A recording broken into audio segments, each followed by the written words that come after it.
The third popular theory is the ignorance hypothesis, which posits that world inequality exists because we, or our rulers, simply don't know how to make poor countries rich. This idea is widely held by economists, often stemming from the definition of economics as studying human behavior related to scarce means and alternative uses. The implication is that economics should focus on the optimal use of resources. The theory suggests that poor countries are poor because they suffer from many market failures that economists and policymakers haven't known how to fix, or have given wrong advice. Conversely, rich countries are rich because they've found better policies and successfully eliminated these failures.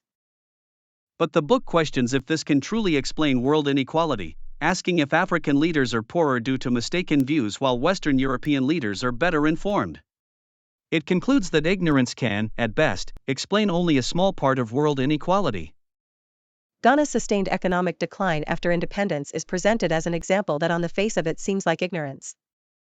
Kwame Nkrumah's policies focused on developing inefficient state industries, such as a footwear factory whose viability was undermined by poor siting due to absurd transportation routes, or a mango canning plant situated where no mangoes grew and planned to produce more than the world demand.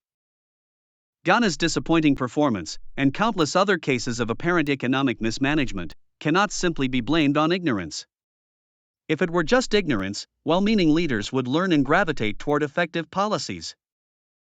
The experience of Ghana's Prime Minister Kofi Bija in 1971 further illustrates how misleading the ignorance hypothesis is. Bija, despite leading a democratic government and having opposed Nkrumah, pursued unsustainable economic policies like price controls and an overvalued exchange rate. These choices were not because he was ignorant or thought they were good economics, but because they were good politics, allowing him to transfer resources to politically powerful urban groups who needed to be kept content, providing cheap food and revenue for government spending.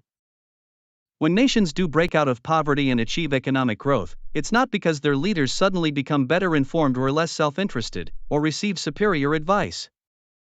China's shift from policies that caused mass starvation to those encouraging growth, for example, wasn't because the Communist Party finally understood economic incentives.